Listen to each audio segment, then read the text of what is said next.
Next up, we're going to do a couple of examples where we're going to be eliminating the parameter using some trigonometric identities. The first example I'd like to have us look at is going to be x is equal to the sine of t, y is equal to the cosine of t, and t is going to go from 0 to 2 pi. So the first thing that we would need is a relationship involving both the sine as well as the cosine. So I will ask you to recall with me the Pythagorean identity. The Pythagorean identity states that if you take the sine squared of an angle plus the cosine squared of an angle, that is going to wind up being equal to 1. Making a simple substitution on both the sine as well as the cosine lets us know that this is going to be x squared plus y squared is equal to 1. Now hopefully this wasn't too much of a shock to find out that when you're dealing with sines and cosines you wind up with a circle. What you may not have expected is what the orientation of this circle is. If we start at t equals 0 and plug in t equals 0, we are going to wind up with x is equal to the sine of 0 and y is equal to the cosine of 0.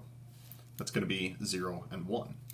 So our starting point is going to be here at what we would consider the top of the unit circle.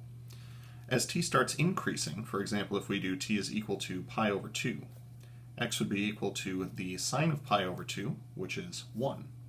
Y would be equal to the cosine of pi over 2, which is 0, which means that we're actually rotating in this direction for our orientation.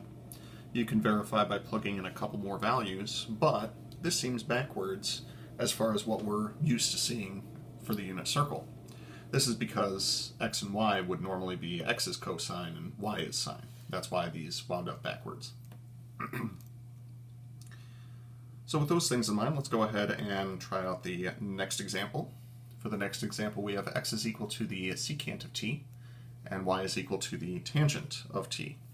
We're going to say that t is going to go from negative pi over 2 to positive pi over 2. Now with that in mind, I will ask you to recall with me another Pythagorean identity, which states that 1 plus the tangent squared of an angle is equal to the secant squared of an angle. Making fairly straightforward substitutions on this one, this means that 1 plus y squared is going to be equal to x squared. Or written in a fairly more standard form, this would be x squared. Oh, no, it wouldn't be. Let's try that again. X squared minus y squared is equal to 1. Now, with this in mind, because we're going from negative pi over 2 to positive pi over 2, we would only be dealing with positive values of the secant, whereas the tangent would range through all real numbers. What this means for us is that we are dealing with the unit hyperbola. Anytime you see a variable squared minus a variable squared is equal to 1, that's standard form of a hyperbola. So what I'm going to do is draw in a 1 by 1 box here, because that's going to be indicative of where we have asymptotes for this. However, I mentioned that because we're dealing with only values that are between negative pi over 2 and positive pi over 2, or quadrants 4 and 1 on the unit circle, in quadrants 4 and 1 the cosine is positive, therefore the secant is positive as well. Therefore x is positive. The only portion of the hyperbola that we're going to be talking about is this portion right here.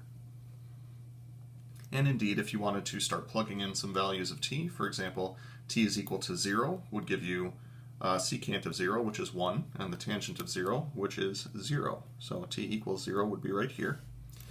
Negative values of the angle are going to yield negative values of the tangent, and positive values of the angle will give positive values of the tangent, meaning that the direction of increasing t is going to be as such. Yay, we did it. Now one last one involving another trigonometric identity.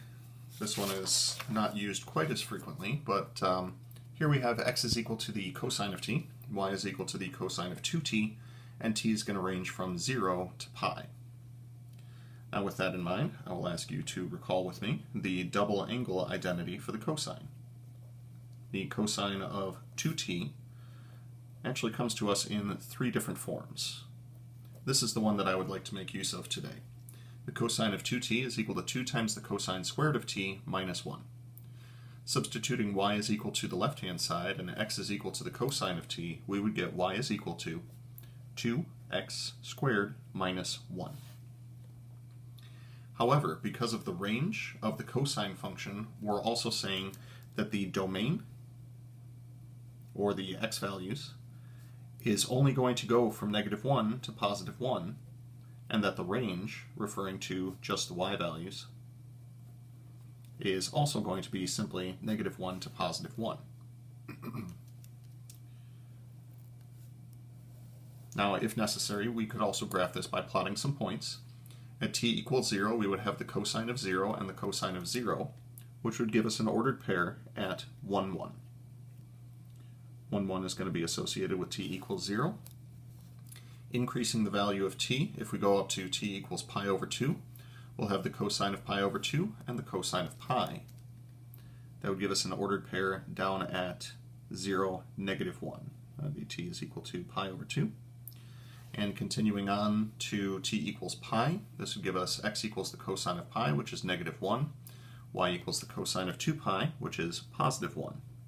So the only portion of the parabola that we would be dealing with is this little portion that is contained within -1 to +1 in both the x and y direction.